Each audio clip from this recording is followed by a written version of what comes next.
सह्याद्रीच्या कडेकपारींमध्ये वारा गरजत होता. ढग काळेभोर झाले होते आणि पन्हाळ गडावर संकटाचं सावट दाटलं होतं. आदिलशाहीचा सरदार सिद्दी जोहर प्रचंड फौजेसह गडाला वेढा देऊन बसला होता. गडावर अन्न कमी होत होतं, पाणी मर्यादित होतं आणि प्रत्येक क्षण धोकादायक ठरत होता. पण गडावर एक सिंह होता. ते होते छत्रपती शिवाजी महाराज. महाराजांना माहीत होतं, जर मी इथे अडकलो तर स्वराज्याचं स्वप्न अडकेल. त्यांना बाहेर पडायलाच हवं होतं. गुप्त योजना. एक रात्र ठरली. पावसाळी, काळोखी, विजांच्या कडकडाटांनी भरलेली. त्या रात्री महाराज गुप्तपणे पन्हाळगड सोडणार होते.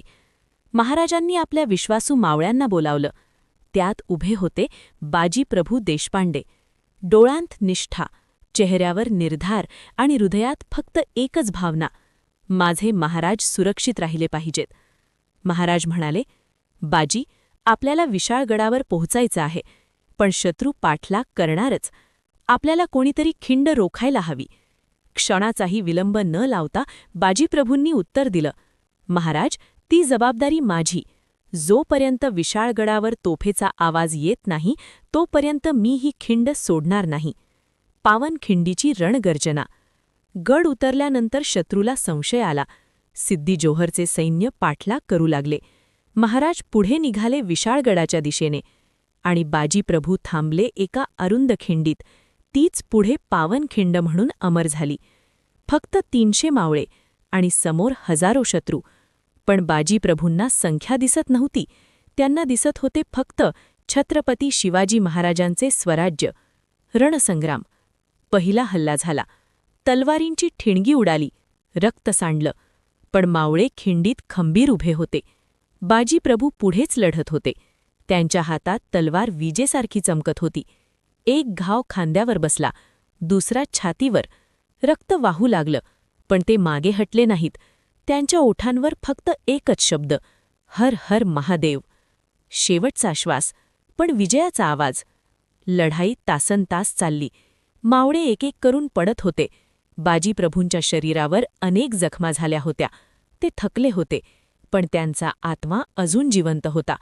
ते आकाशाकडे पाहून म्हणाले, देवा, फक्त एकदा तोफेचा आवाज ऐकू दे. आणि अचानक विशाळगडावरून तोफांचा गडगडाट झाला. तो होता संकेत. छत्रपती शिवाजी महाराज सुरक्षित पोहोचले होते.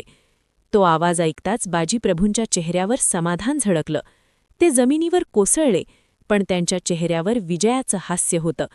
त्यांनी शेवटचा श्वास घेतला, स्वराज्यासाठी. पावनखिंड, रक्ताने पवित्र झालेली. त्या खिंडीचं नाव पुढे पावनखिंड पडलं, कारण ती पवित्र झाली होती बाजीप्रभूंच्या बलिदानाने. छत्रपती शिवाजी महाराजांना जेव्हा ही बातमी कळली, त्यांच्या डोळ्यात पाणी आलं. ते म्हणाले, आज स्वराज्याचं रक्षण एका सिंहाने केलं. या कथेतून आपण काय शिकतो? निष्ठा म्हणजे काय? बाजीप्रभू. जबाबदारी म्हणजे काय? बाजीप्रभू. बलिदान म्हणजे काय? बाजीप्रभू. आपण जीवनात अडचणी आल्या म्हणून हार मानतो, पण पावनखिंडीचा विचार करा. 300 जण हजारांवर तुटून पडले होते. जर तुमच्याकडे ध्येय आहे, जर तुमच्याकडे निष्ठा आहे, तर कोणतीही अडचण मोठी नाही. शेवटचा संदेश.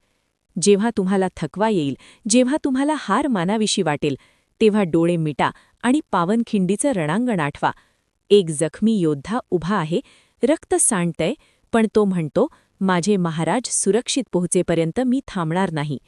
तो योद्धा म्हणजे बाजीप्रभू